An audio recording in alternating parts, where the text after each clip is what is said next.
Simulan natin ang banal na pagdiriwang sa ngalan ng Ama at ng Anak at ng Espiritu Santo. Amen. Sumainyo ang Panginoon. At sumayuri. Mga kapatid, aminin natin ang ating mga kasalanan upang tayo ay maging marapat gumanap sa banal na pagdiriwang. Inaamin ko Sa makapangyarihang Diyos at sa inyo mga kapatid, lalo ba akong nagkasala sa isip, sa salita, sa gawa, at sa aking pagkukulang. Kaya isinasamo ko sa mahal na Birheng Maria, sa lahat ng mga anghel at mga banal, at sa inyo mga kapatid, na ako'y panalangin sa Panginoong ating Diyos. kaawaan tayo ng makapangyarihang Diyos, patawarin tayo sa ating mga kasalanan at patnubayan tayo sa buhay na walang hanggan. Amen. Panginoon, kaawaan mo kami. Panginoon, kaawaan mo kami. Kristo, kaawaan mo kami. Kristo, kaawaan mo kami. Panginoon, kaawaan mo kami. Panginoon, kaawaan mo kami. Manalangin tayo.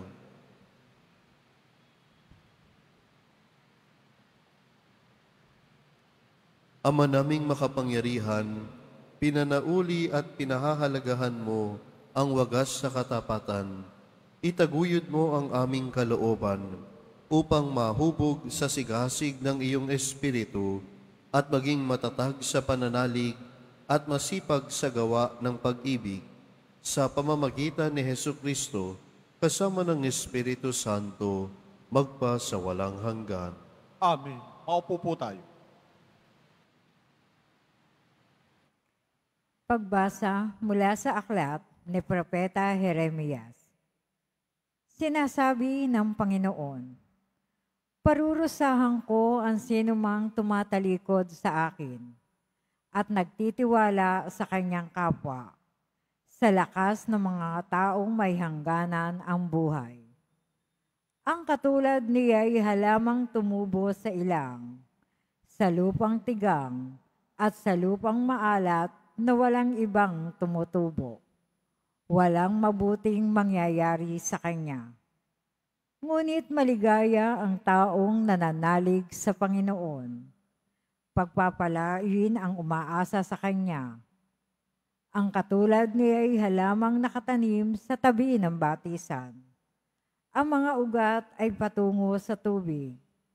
Hindi ito manganganib kahit dumating ang tag-init, sapagkat mamamalaging luntian ang mga dahon nito. Kahit di umulan ay wala itong alalahanin. Patuloy pa rin itong mamumunga. Sino ang makauunawa sa puso ng tao? Ito'y mandaraya at walang katulad. Wala ng lunas ang kanyang kabulukan. Akong Panginoon ang sumisiyasat sa isip at sumusubok sa puso ng mga tao. Ginagantihan ko ang bawat isa ayon sa kanyang pamumuhay at ginagantimpalaan ayon sa kanyang ginagawa. Ang salita ng Diyos. Salamat sa Diyos. Mapalad ang umaasa sa Panginoon tuwina. Mapalad ang umaasa sa Panginoon tuwina. Mapalad ang taong hindi naaakit niyong masasama upang sundan niya ang kanilang payo't maling halimbawa. Hindi sumasama sa sinumang taong ang laging adhikay, pagtawanan lamang at hamak-hamakin ang Diyos na dakila. Nagagalak siyang laging magsaliksik ng banal na aral. Ang utos ng puon, siyang binubulay sa gabi at araw. Mapalad ang umaasa sa Panginoon tuwina. Ang katulad niya'y isang punong kahoy sa tabing batisan.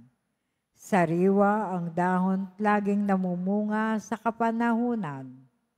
At anumang gawin ay nakatitiyak na magtatagumpay. Mapalad ang umaasa sa Panginoon tuwina. Ngunit ibang-iba ang masamang tao, ipa ang kawangis. Siya'y natatangay at naipapadpad kung hangin umihip. Sa taong matuwid ay Panginoon ang siyang mag-iingat. Ngunit kailanman ang mga masama ay mapapahamak. Mapalad ang umaasa sa Panginoon tuwina. Tumayo po tayo.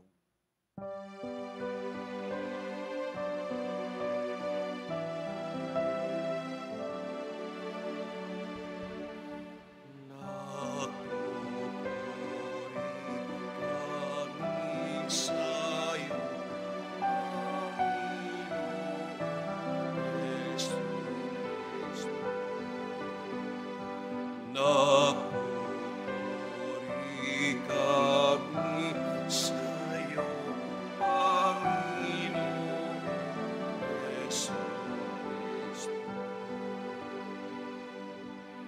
Mapalad ang Inoon sa kanyang pusong matapan, sa salitang sa buong Diyos ng liwanag, sa tiyak at aning ganap. Nagpupuri kami sa'yo, Panginoong Yesu Kristo. Sumainyo ang Panginoon. At sumaiyuri. Ang mabuting balita ng Panginoon ayon kay San Lucas. Papuri sa iyo, Panginoon. Noong panahong iyon, sinabi ni Jesus sa mga Pariseo, may isang mayamang nagdaramit ng mamahalin at saganang-sagana sa pagkain araw-araw. At may isa namang pulubing nagngangalang Lazaro, tad-tad ng sugat at nakalupasay sa may pintuan ng mayaman, upang mamulot kahit mumong nahuhulog mula sa hapag ng mayaman. At dooy nilalapitan siya ng aso at dinidilaan ang kanyang mga sugat. Namatay ang pulubi at dinala ng mga anghel sa piling ni Abraham. Namatay rin ang mayaman at inilibing. Sa gitna ng kanyang pagdurusa sa Hades, tumingala ang mayaman at kanyang natanaw sa malayo si Abraham, kapiling ni Lazaro. At sumigaw siya, Amang Abraham, mahabag po kayo sa akin. Utusan ninyo si Lazaro na isawsaw sa tubig ang dulo ng kanyang daliri at palamigin ang aking dila, sapagkat naghihirap ako sa apoy na ito. Ngunit sinabi sa kanya ni Abraham, Anak, alalahanin mong nagpasasa ka sa buhay sa ibabaw ng lupa, at si Lazaro'y nagtiis ng kahirapan. Ngunit ngayoy inaaliw siya rito, samantalang ikaw na may nagdurusa. Higit sa lahat, inilagay sa pagitan natin ng isang malaking bangin, upang ang mga narini ay hindi makaparian, at ang mga nariyan ay hindi makaparinib. At sinabi ng mayaman, Kung gayon po, Amang Abraham, ipinamamanhi ko sa inyong papuntahin si Lazaro sa bahay ng aking ama, sapagkat ako'y may 5 kapatid na lalaki. Paparoonin nga ninyo siya, upang balaan sila, at nang hindi na sila humantong sa ganitong pagdurusa. Ngunit sinabi sa kanya ni Abraham, nasa kanila ang mga sinulat ni Moises at ng mga propeta. Pakikinggan nila ang mga iyon. Hindi po sapat ang mga iyon, tugon niya. Ngunit kung pumunta sa kanila ang isang patay na muling nabuhay, tatalik na nila ang kanilang mga kasalanan. Sinabi sa kanya ni Abraham, kung ayaw nilang pakinggan ang mga isinulat ni Moises at ng mga propeta, hindi rin nila paniniwalaan kahit ang isang patay na muling nabuhay. Ang mabuting balita ng Panginoon. Pinupuri ka namin, Panginoong Heso Kristo. Maupo po tayo. Magandang umaga po sa inyong lahat. Maaari niyo ba munang tignan ang inyong mga katabi at sabihin sa katabi, mahal ka ng Diyos. Alam ninyo, sa ating ebanghelyo ngayong araw, narinig natin, may isang mayamang nagdaramit ng mamahaling lino at marangyang nagdiriwang araw-araw. Samantalang si Lazaro naman ay isang pulubing puno ng sugat na nakahandusay sa kanyang pintuan. Ang ebanghelyo ngayon ay isang makapangyarihang paalala sa atin tungkol sa tunay na kahulugan ng buhay at pananampalataya. Sa talinhaga ni Jesus, may dalawang pangunahing tauhan. Ang mayaman, walang pangalan, at ang mahirap na si Lazaro. Sa kanilang kwento, matututunan natin ang tatlong mahahalagang aral. Una, huwag maging manhid sa paghihirap ng iba. Ang mayaman sa talinhaga ay hindi pinarusahan dahil lang sa kanyang kayamanan, kundi dahil sa kanyang pagkamanhid. Araw-araw niyang nakikita si Lazaro sa kanyang pintuan, ngunit hindi niya ito tinutulungan. Hindi siya gumawa ng masama, ngunit hindi rin siya gumawa ng mabuti. Walang pakialam, naging manhid sa pangangailangan ng kapwa, bulag sa paghihikahos ng iba. Bilang mga Kristiyano, tinatawag tayong maging sensitibo sa pangangailangan ng iba, sa ating pamilya, mga katrabaho, at sa mga mahihirap sa ating paligid. Hindi kailangang maging mayaman upang tumulong. Ang simpleng malasakit, pagdamay, pagbabahagi ng kung ano ang mayroon tayo ay sapat na upang ipakita ang ating pagmamahal sa ating kapwa. Huwag tayong maging manhid at bulag sa paghihirap ng iba. Ikalawa, sa mundong puno ng social media at instant gratification, madalas tayong nahuhulog sa pag-iisip na ang mahalaga lang ay ang ating sariling kasiyahan. Wala nang ibang inisip kundi ang sarili. Ngunit ipinapakita ng Ebanghelyo na ang tunay na buhay ay hindi lamang tungkol sa sarili, kundi tungkol sa koneksyon sa Diyos at sa kapwa. Huwag puro sarili ang isipin. Huwag puro sarili ang pahalagahan. Magkaroon tayo ng pagpapahalaga sa ibang tao. Bigyan natin ng pansin ang mga nahihirapan at nagdurusa sa ating paligid. Huwag puro sarili ang isipin. Maging bukas palad tayong tumulong sa iba, lalo na sa mga nangangailangan. Ang mayaman sa ating ebanghelyo ngayon ay abala sa kanyang marangyang buhay, habang si Lazaro ay nagdurusa. Ngunit nang sila'y namatay, nagpalit ng kalagayan. Si Lazaro ay nasa piling ni Abraham, samantalang ang mayaman ay nagdurusa sa Hades. Paalala ito na ang ating mga desisyon ngayon ay may epekto sa ating walang hanggang buhay. Ikatlo at panghuli, sa huli humiling ang mayaman na padalahan ng babala ang kanyang mga kapatid upang hindi sila mapunta sa parehong kapalaran. Ngunit ano ang sabi ni Abraham? Mayroon silang Moises at mga propeta, hayaan silang makinig sa kanila.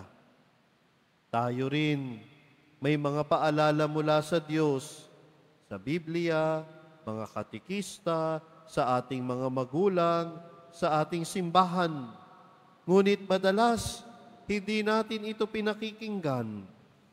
Huwag tayong maghintay ng trahedya bago natin seryosohin ang ating pananampalataya. Ang oras upang makinig, magsisi at magbagong buhay ay ngayon. Hindi pa huli ang lahat. Ngayon na. Hindi bukas, hindi sa isang araw, hindi sa isang linggo. Ngayon na. Mabago nawa ang ating puso mula sa pagkamakasarili. Maliwanagan nawa ang ating isip mula sa pagiging sarili lang ang laging pinahahalagahan. Mapukaw nawa ang ating loob upang tumulong sa kapwa. Magising nawa ang ating diwa sa katotohanan ng pagmamahal at pagmamalasakit sa kapwa. Ito ay gawin ngayon na. May panahon pa tayo, kaya wag natin itong ipagpabukas.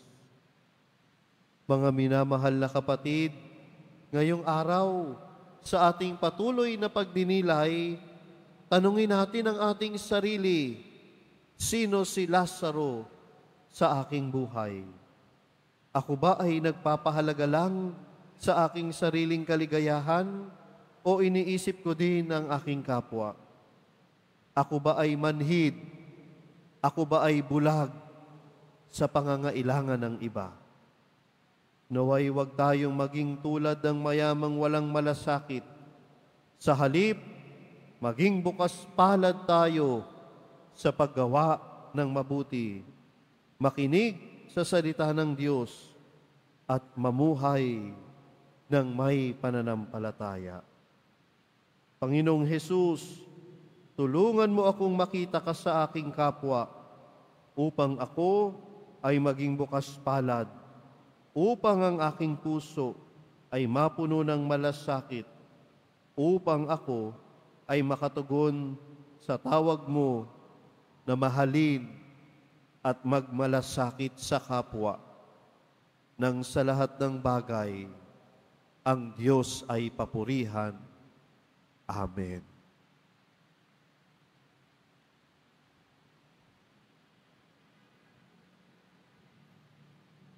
Tumayo po tayo.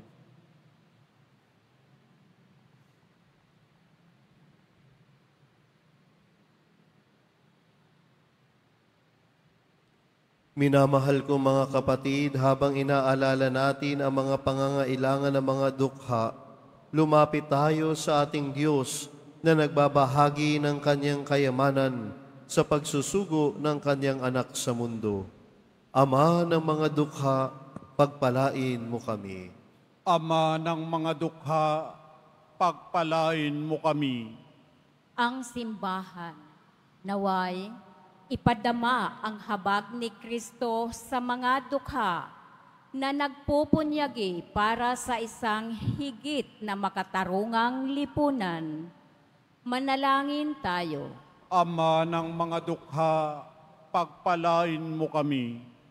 Ang mga natutuksong maging alipin ng kayamanan at kapanatagang dulot ng mga material na bagay, naway makaunawa na nagmumula ang espiritual na kahirapan sa pagtangging magbahagi sa kapwa. Manalangin tayo. Ama ng mga dukha, pagpalain mo kami.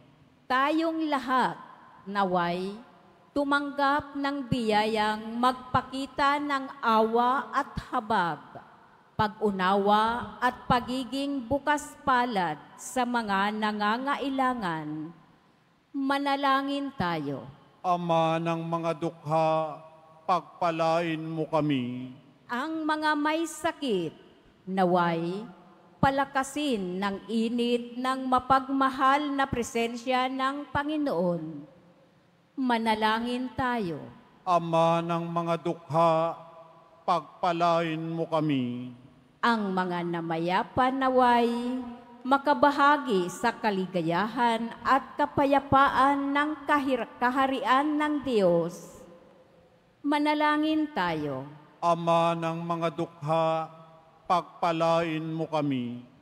Isama natin sa ating mga panalangin ang mga kabataan, nawa ay magkaroon sila ng lakas ng loob upang makatugon sa tawag ng Diyos sa bukasyon ng pagpapari o pagiging relihiyoso, manalangin tayo sa Panginoon. Ama ng mga dukha, pagpalain mo kami. Ama naming nasa langit, sa iyong pag-ibig at habag, puspusin mo kami ng iyong nag-uumapaw na kabutihang loob at tulungan kaming dumamay sa mga kapuspalad. Idinadalangin namin ito sa pamamagitan ni Kristo na aming Panginoon. Amen. Maupo po tayo.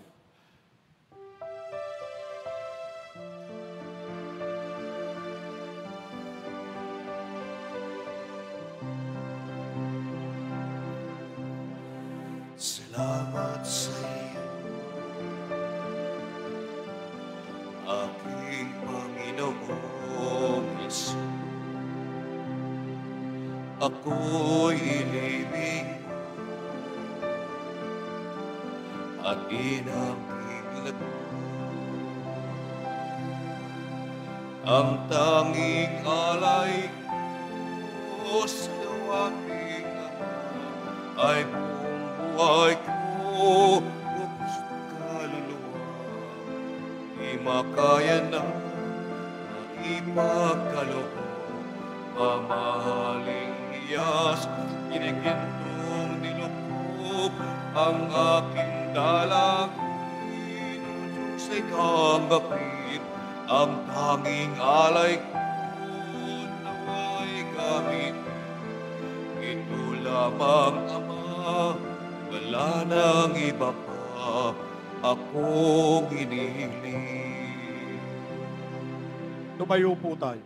Manalangin kayo mga kapatid upang ang paghahain natin ay kalugdahan ng Diyos samang makapangyarihan. Tanggapin nawa ng Panginoon itong paghahain sa iyong mga kamay, sa kapurihan niya at karangalan, sa ating kapakinabangan, at sa buong sambayan na niyang banal. Ama naming lumikha, pabanalin mo sa paghahain ngayon ang aming 40 araw na paghahanda para sa pagkabuhay, upang ang ginaganap namin ay maisaloob ng lubusan sa pamamagitan ni Hesukristo kasama ng Espiritu Santo magpa sa walang hanggan. Amen. Sumainyo ang Panginoon. At sumaiyo rin. Itaas sa Diyos ang inyong puso at diwa. Itinaas na namin sa Panginoon. Pasalamatan natin ang Panginoong ating Diyos. Marapat na siya ay pasalamatan. Ama naming makapangyarihan, tunay ngang marapat na ikaw ay aming pasalamatan sa pamamagitan ni Jesucristo na aming Panginoon. Sa pagbabaka sakali mong kami bubuti, isinugo mo si Jesucristo upang pangunahan kami.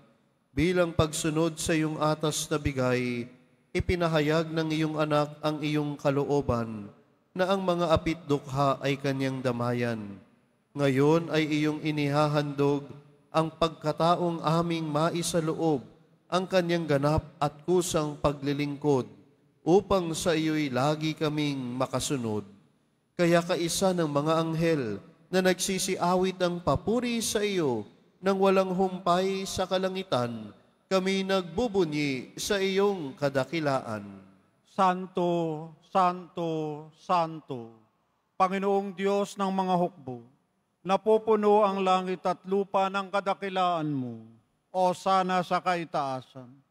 Pinagpala ang naparirito sa ngalan ng Panginoon, o sana sa kaitaasan. Lumuhod po tayo. Ama naming banal, ikaw ang bukal ng tanang kabanalan, kaya't sa pamagitan ng iyong Espiritu gawin mong banal ng kaloob na ito upang para sa amin maging katawan at dugo ng aming Panginoong Hesukristo. Bago niya pinagtiis ang kusang loob na maging handog, hinawakan niya ang tinapay, pinasalamatan kanya, pinaghati-hati niya iyon, iniabot sa kanyang mga alagad at sinabi, "Tanggapin ninyong lahat ito at kanin. Ito ang aking katawan na iyahandog para sa inyo."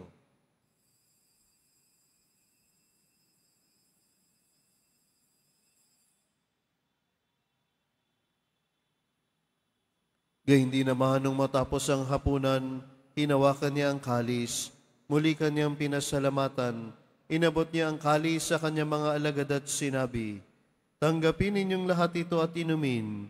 Ito ang kalis ng aking dugo, Nang bago at walang hanggang tipan, ang aking dugo na ibubuhos para sa inyo at para sa lahat, sa ikapagpapatawad ng mga kasalanan. Gawin ninyo ito sa pag-alala sa akin.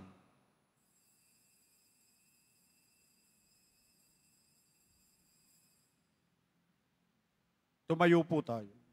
Ipagbunyi natin ang misteryo ng pananampalataya. Si Kristo'y namatay, si Kristo'y nabuhay, si Kristo'y babalik sa wakas ng panahon.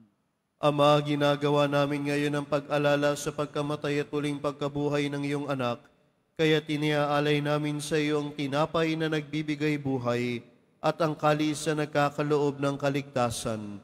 Kami nagpapasalamat dahil kami iyong minarapat at tumayo sa harap mo para maglingkod sa iyo. Isinasamo namin kami magsalo-salo sa katawan at dugo ni Kristo ay mabuklod sa pagkakaisa sa pamamagitan ng Espiritu Santo. Ama, lingapin mong iyong simbahang laganap sa buong daigdig. Puspusin mo kami sa pag-ibig, kaisa ni Francisco na aming Papa, ni Jose na aming Obispo at ng Tanang Kaparian. Alalahanin mo rin ang mga kapatid naming nahimlay nang may pag-asang sila'y muling mabubuhay, gayon din ang lahat ng mga pumanaw.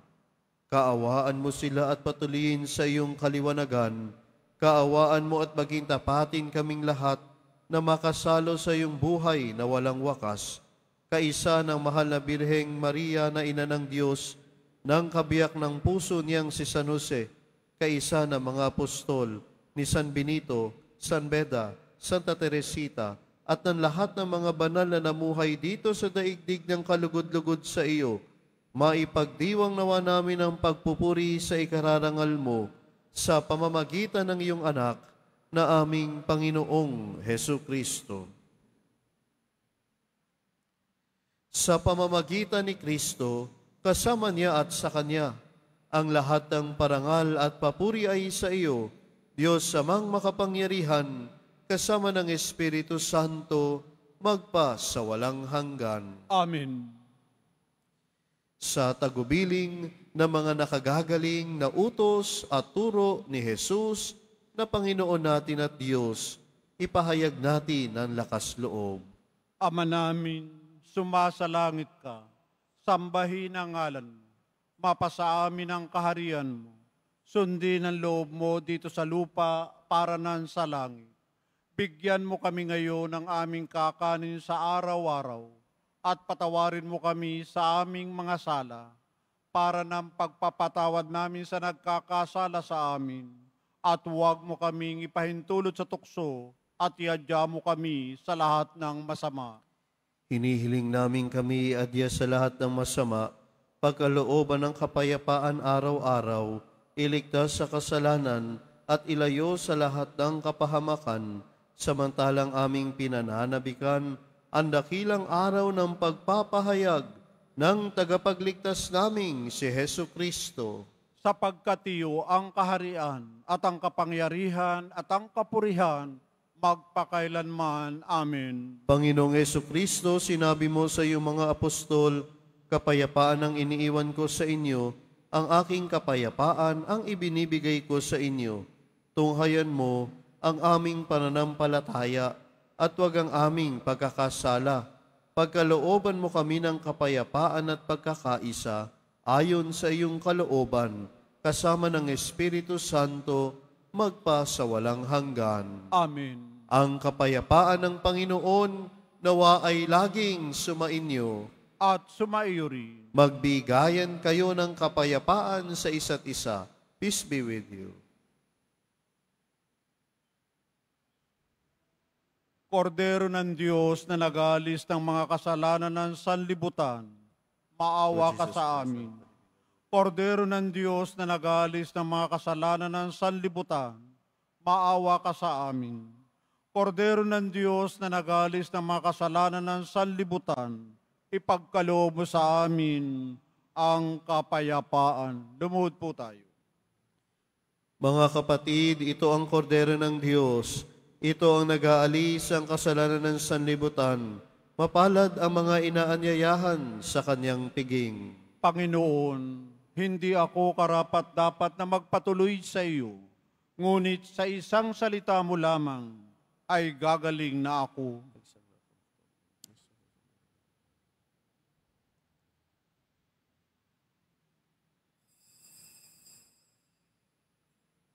Para sa lahat ng tatanggap ng banal na komunyon, sasagot po tayo ng amin, pagkasabi ng pari o ng lay minister ng katawan ni Kristo, at isubo agad sa bibig bago umalis sa harapan ng pari o lay minister. Sumunod po tayo.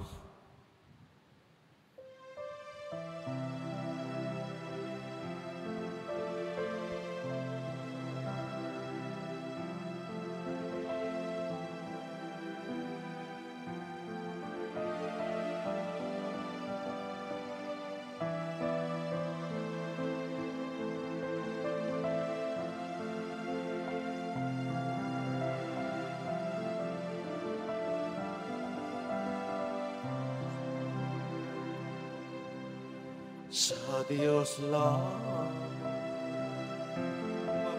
mapapanatag ang aking kaluluwa. Sa Kanya nagmumula ang aking pag-asa at kaligtasan. Sa Diyos lamang mapapanatag ang aking kaluluwa. Sa Kanya nagmumula ang aking pag-asa at kaligtasan. O Diyos, Ikaw ang aking kaligtasan, nasa iyo aking kalwalhatian. Ikaw lang ang aking dasal, ang aking muot at tangulang. Sa Diyos lamang mapapanatag ang aking kaluluwa. Sa Kanya nagmumula ang aking pag-asa at kaligtasan. Sa Diyos lamang mapapanatag ang aking kaluluwa. Sa Kanya nagmumula ang aking pag-asa at kaligtasan.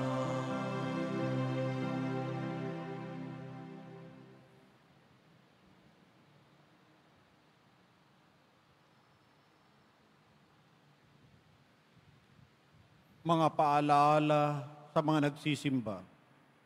Pagkatapos ng misa, wiwisikan po ang lahat ng banal na tubig. Pinakikiusapan ang lahat na manatili lamang muna sa inyong mga lugar. Sa Quezon Boulevard o sa Plaza San Juan, ang labasan ng lahat. Sumunod po tayo. Maraming salamat po sa inyong pagdalaw at pagsisimba sa Basilica Minor at Pambansang Dambana na Jesus Nazareno. Tumayo po tayo. Manalangin tayo. Ama naming mapagmahal, ang pinapakinabang naming paghahain ay mamalagi nawa sa aming gawain at magpatibay sa mga ginaganap namin sa pamamagitan ni Jesucristo kasama ng Espiritu Santo magpasawalang hanggan. Amen. Sumainyo ang Panginoon. At sumaiuri. Mahal na pong Jesus Nazareno, inihayag mo sa pamamagitan ng krus ang walang maliw na pag-ibig ng Diyos sa sangkatauhan Pakinggan mo ang kahilingan, lalo na para sa mga nangangailangan ng iyong tulong at awa. Makamtam nawa namin ang iyong kasagutan na may utang na loob na tinatanaw. Basbasan din po ninyo itong mga imahin at dasalan upang lalo kaming manalangin at magtiwala. Sa pamamagitan ng bendisyon na ito, naway lalo kaming maging mapaglingkod, masunurin at tapat sa iyo na aming malwalhating Panginoon magpa sa walang hanggan. Amen. At pagpalain kayo ng makapangyarihan at mapagmahal na Diyos, Ama, Anak, at Espiritu Santo. Amen. Naialay na natin ang misa, humayo kayong taglayang kapayapaan ng Poong Jesus Nazareno. Salamat sa Diyos.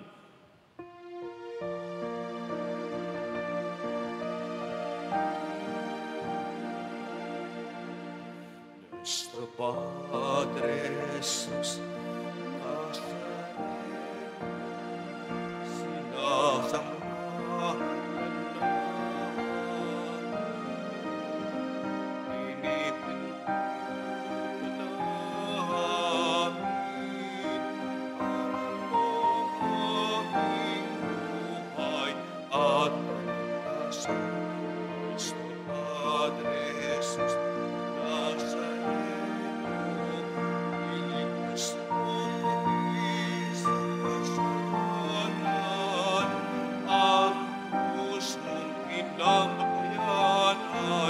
sa gisag ng aming kaligtasan. Nuestro Padre Jesus Nazareno, inarangal ka namin. Nuestro Padre Jesus Nazareno, inuralhati ka namin. Nuestro Padre Jesus Nazareno, inarangal